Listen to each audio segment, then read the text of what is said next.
Hello, everyone, and welcome to Green Healing, where we take on this journey together to find self-empowerment, to be emotionally free, and to heal through knowledge and alternate methods. So today I want to talk about EFT, Emotional Freedom Technique, also known as tapping therapy, because it's something that I did a bit when I was younger, and it's something that I consistently do with a tapping therapist that I've been doing since last April, and it has worked.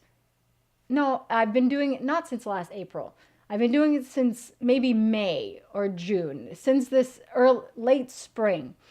And it's worked wonders for me. It's something that I can do tangibly when I'm having a panic attack or a rage panic, when I'm having an emotional flashback. And since I started, I've been able to manage my anxiety a lot more. Since I've started doing it consistently. I don't always remember to be consistent and doing it at home every day, but I found a rhythm that's good with my therapist every 2 weeks. You can find your rhythm as well. Some people need every week, some people only once a month. It's really up to you. It works the energy of your body. It's gentle, it's sometimes mild. Sometimes it works slowly. Sometimes things unblock right away. Sometimes it takes a few days. And I've been able to manage my anxiety a lot more. I'm even if there's still a lot to heal, and I've been able to actually start to recognize and stop emotional flashbacks in the midst, which is huge for me. So, and I mean, I will be talking about some of the things that I did, like the mind detox that reduced panic attacks and rage panics, because I used to do 3 a day and then I went to a handful a month. And the tapping therapy has been, it's like a continuation of that, but it goes even deeper. And I've been discovering some things that were gripping me and causing emotional flashbacks that I thought were directly related to the abuse actually go back to childhood. Sometimes it's just something that we experience that the child mind misinterprets, and it creates a little trauma that grows over time. And so it's very interesting to discover what is caused directly from the abuse and what is caused by other traumas I lived. Like, for example, being sick in my mother's womb because of the dairy intolerance, the severe dairy intolerance to the 2 protein molecules found in cow's milk. So even before I was born, I was sick.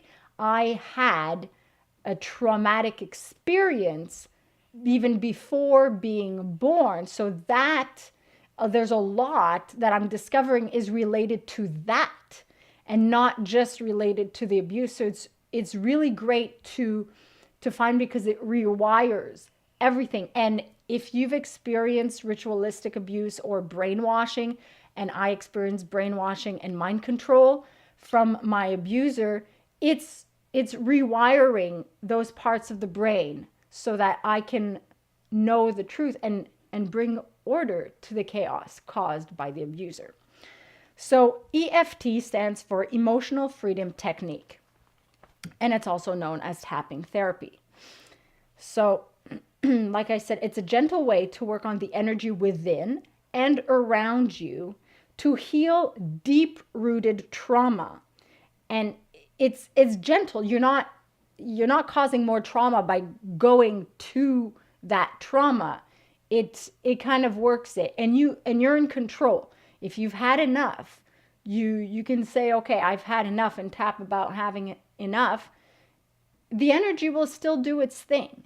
It works for you.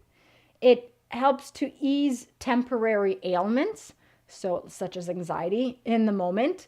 I've not actually managed to stop a panic attack, but I've eased one. So that's a big improvement, because I have really intense panic attacks. And it can work through triggers in the moment, like I've been able to do. And sometimes I'm so upset, I don't want to tap. So I either visualize it or tap about not wanting to tap, or just acknowledge it. And it actually helps quite a bit. So that's pretty exciting for someone like me to be able just to, I have my hands with me all the time, you know, so I can just, anywhere I am, I can tap and feel better. So it works to rewire the brain where it is not in its natural state to allow well-being. So, all right. And there are a lot of things that we're unconscious of, that are in the conscious mind, that we don't necessarily remember because of the trauma. It'll bring it to the conscious mind, but in a gentle way. Not in a way that will perpetuate the trauma, just in a way that will allow us to become conscious of it and to work on it, to heal, and to figure out why this wound is hurting us, why it's causing these emotions, to identify the emotions that it causes. So like I said, some people have healed through from ritualistic abuse. I'm healing the brainwash and mind control parts, and a bunch of other things. And the tapping therapist is there to guide us. She or he is a guide. It's not hypnosis, because you're in control. I'm in control when I'm tapping. So I'm going to show you some basic tapping techniques, but first I want to read the second Healing Through Humor capsule, which is about EFT. So if you want to look at the little stick figure drawing that I did to accompany Healing Through Humor capsule 2, that's on binkyproductions.com/healingthroughhumor. So tapping therapy. Husband, you know, it says here that you can do EFT to help alleviate fears. Me, but I feel unbalanced, and I don't tap on both sides at the same time, and I can't tap on both hands at the same time. It's not possible. Husband, well, the book says you can use your favorite plushies, and it works just the same as doing it on yourself. Me, how long does it take before I start feeling better? Husband, it depends. When you have a lot of intense fears like that, sometimes you need to tap a few times. 30 minutes later. Husband, you still tapping? Me, yes. Husband, oh, I'm sorry to hear. I guess you have a lot of fears then. Me, no, I have a lot of favorite plushies. And before I found a therapist, because I felt weird tapping on myself, I did tap on my plushies, specifically Rosie. If you follow me on my gaming channel, Darth Shady, you've seen Rosie. She's a pink hippopotamus. And I have my favorite plushies who have absorbed my energy. So tapping on Rosie was like tapping on myself. And now when I tap on myself. Unless I'm really not able to, then I'll tap on Rosie. And tapping on plushies is especially good. They say it's especially good for kids if they're not able to tap on themselves. So, all right. So let me go through some basic tapping. So when you identify a situation, when you're identifying how it makes you feel, you can start tapping on your karate chop. Because I'm a little OCD, I vary from the karate chops, and that helps. And it's just that little part here on the hand. So you start tapping there, you assess the situation, and you evaluate how you feel. You can scale it 1 to 10, 10 being really intense. You can go past 10. It could be 15 on 10, you know. You can be below 0 also. You scale it. You can give it a color. Give a color to the situation. You can give it a title. In a recent session, because I've been sick with bronchitis, I titled that heat wave smog bronchitis thing from when I had a really, really bad bronchitis, and that it had globbed up and it had created so many fears. So I was tapping about that. So you give it a name. You can look at it like a movie. Sometimes I send someone from today, either Rosie, me, my mom, my husband, to the me of back then, the 4-year-old me, the 20-year-old me, or I see it as a movie and I'm the viewer and I can pause and analyze the movie that's going on, or just thinking about what's going on right now internally. If it's an immediate situation, like I'm feeling panicky or I'm having an emotional flashback. So I assess the situation. And I start, even though, even though you might say, oh, maybe you want to assess, it's good to every few days to just tap and generally see like how you're feeling in your body. You might want to assess. And when you're starting, the first few times you might feel weird about it. So you might say, even though I feel weird tapping, which is something I went through, I truly, deeply, and completely love and accept myself. I added the truly. Technically, it's I deeply and completely love and accept myself. I personalized it. You can personalize it as well. You can, alter the order, change a few things, add to the affirmation, and it's wholly up to you. So I like saying, I truly, deeply, and completely love and accept myself. And and then eventually you can tap on the title, you can tap on the color. It feels like this. It makes me feel that. As you're tapping, an emotion might arise. Say, oh, suddenly I'm thinking about this. It's making me think of that time in my past. It's making me link back to this situation. So you'll tap about that. So let me show you the points. So once you've assessed the situation on your karate chop, then you go to between the eyes over here. So I use these 2 fingers. You can use any fingers. You can use 3 fingers. So you tap here, over here. So that's the first point after the karate chop. And if you're cycling through several times, you don't have to go back to the karate chop. This is technically the first point. Then side of the eyes. Some people do one side. I do both sides because I'm a little OCD. And right under the eyes over here. So under the eyes, you tap. Below the nose, like around here, like above the lip. So you have a point, you can feel your inner palate. So around there. Then on the chin. Sometimes I'll vary. Sometimes I'll do it lower on the chin or a little higher on the chin. Then you have the area here. I like to do directly on the tapping points here.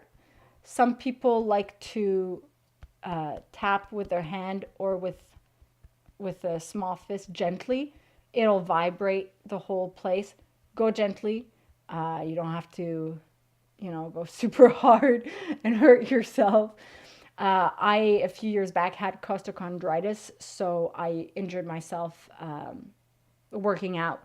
So sometimes the stress and anxiety will cause tension around this area and around the heart chakra. So I prefer just to directly tap over here. Hi, just as a quick audio insert here, I forgot to mention for the listeners of the audio version of this episode that this area that I'm talking about is right below the shoulders and between the arms and the area that houses the bronchial tubes. So around there, or alternately tapping with your hand or your fist in the center of the sternum. So that's the area, the sternum area. The next point is, I'll make myself taller so that you can see on the camera, it's right below the breast line. So for women, it's easy because it's closer to the center, but a bit below the breasts, where under the bra line, the bra strap there are little grooves in the rib cage. So it's around there. For guys, I'm presuming it's right below the pectorals. So you tap there. That's another point.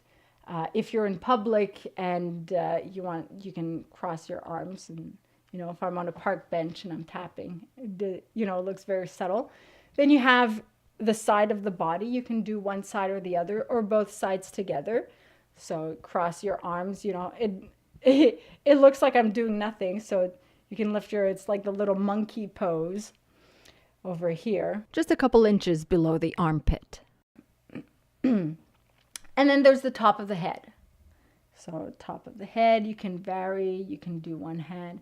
I like to do both hands because of my OCD. And even though I need even on both sides because of my OCD, I truly, deeply, and completely love and accept myself. And so then you can cycle through several times. You can, between cycles, you can put your hands down and breathe. You can also hold. There are, several exercises where you can identify what you feel, what blocks you. So you can just say that you're releasing, you're unblocking things, releasing and letting go anything that might block the progress, anything you might be holding on to that might block the progress. So you tap a bit and then you just press and hold and breathe with your eyes closed, or if you're more comfortable with your eyes open, then you tap a bit and then you press and hold and breathe. But you can also just press and hold and breathe without tapping. Just press and hold and breathe and go through the different points. Same thing. And when you're at the top of the head, you just press a bit. Sometimes you can also just put a hand here or, on your abdomen and on the area. I do that a lot because what I'm healing from is emotional trauma. So it's all related to the heart chakra. And so when I feel physical pain related to the trauma, it's always around this area, around the heart chakra. Sometimes because of the costic arthritis, I get like that needle, and I feel it, and at the back, the rib cage, just slightly. And, I've been, I've checked it out, nothing wrong with my heart. It's really the energy, the heart chakra, and it only comes at specific moments, and either it'll hurt here or directly, or point directly there. Sometimes it'll be on the other side. So having, my hands here in this area and breathing and just assessing, and sometimes just doing the affirmations like that really helps to, to let the energy flow even more gently when I need more calm. And like, for example, when I was sick, I could barely move because I had a fever.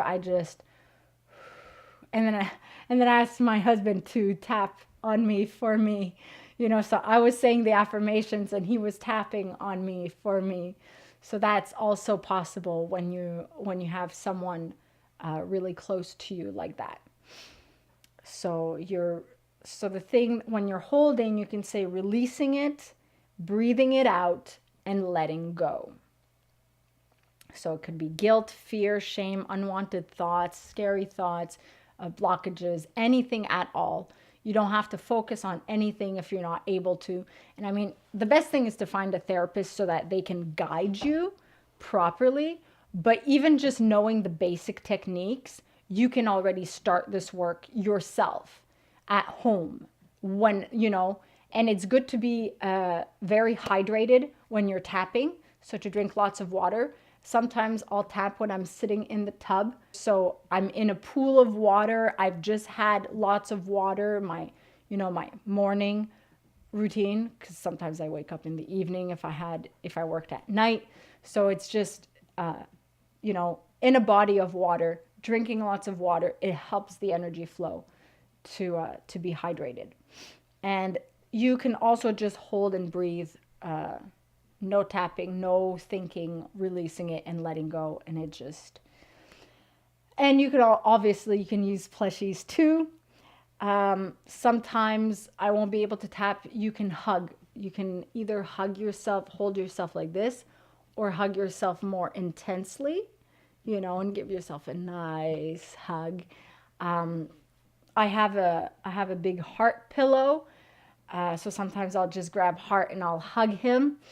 Yes, I've given him a name. I've made him into a inanimate yet sentient type of being.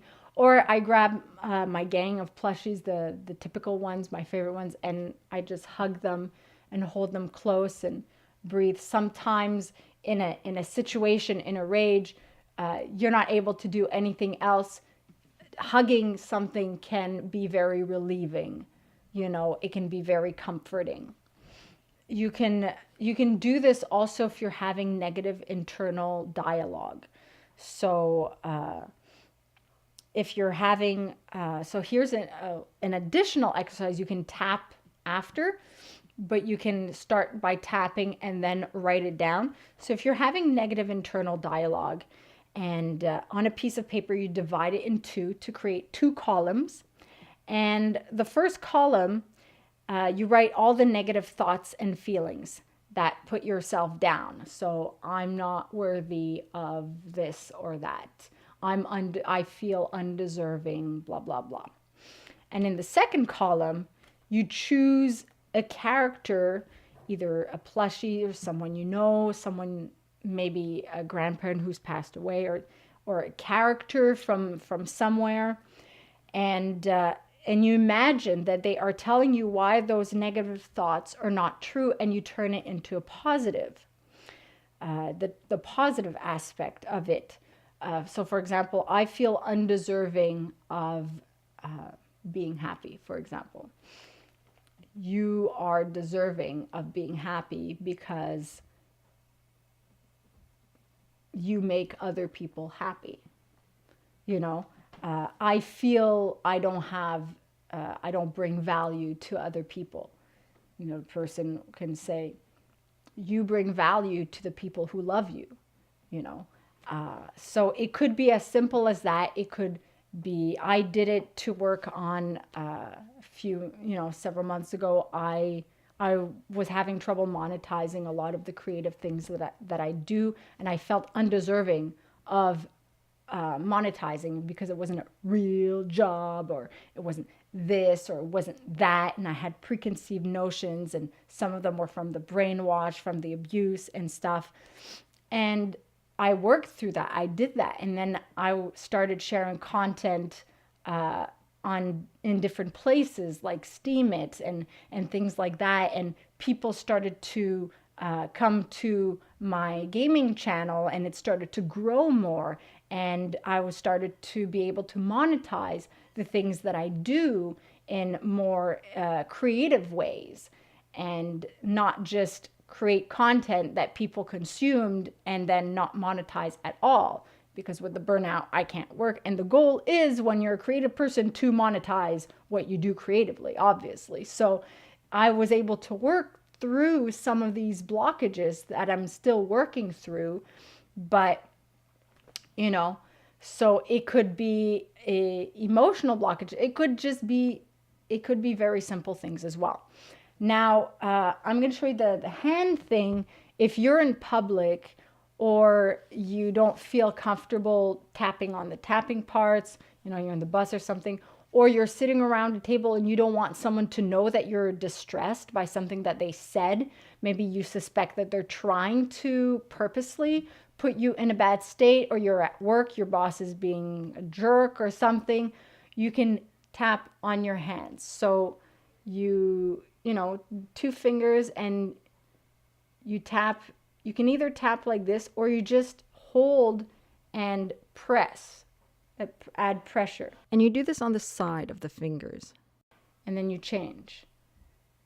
And then you do all the fingers. You can either do all the fingers on one hand and then all the fingers on another hand, or you can do thumb, thumb, index, index, you know. I like to do it this way. Sometimes I'll just go like this. Some you can just pulse very slowly, you can go more quickly, depending. And it's something you can, you can have your hands under the table, you can have your hands, between your knees. So then you start with your thumbs, just, kind of just gently like this. And so no one sees. I have little ticks and things. So sometimes I'll just do this and then, it's not gonna, people aren't gonna know what I'm doing. They think I'm just being OCD-ish and they don't know that I'm actually tapping because either something they said or the situation. With anxiety disorder, sometimes I just get overly excited and my body doesn't know how to interpret it. So I get overly excited and then I'm starting a panic attack just because I'm excited. So it's you can do that. It's very subtle. It'll work it a bit differently. It's not as effective as doing the full on, but it's related, and you can it helps in the moment, and it's for the long-term deep things. It's more effective to tap on the tapping points, but in the moment it's as effective. It works, it makes the energy flow, it moves it around, it changes, and it, and be patient and be kind with yourself. Sometimes I'll see immediate results, but sometimes I won't see immediate results. So it really depends. My best advice is to find a tapping therapist with whom you feel comfortable and who can really help you and guide you, because there are certain specific things and specific techniques that really get into it, and they can really guide you for specific situations. And it's been really helping me. What I do at home and in the situation, it helps in the moment, but it's really the guided therapy sessions that have really had huge benefits, a bigger impact on my healing. So hopefully this helped you, and in future episodes I'll talk more about the types of abusers, and so remember, empower yourself and be emotionally free. See you all soon.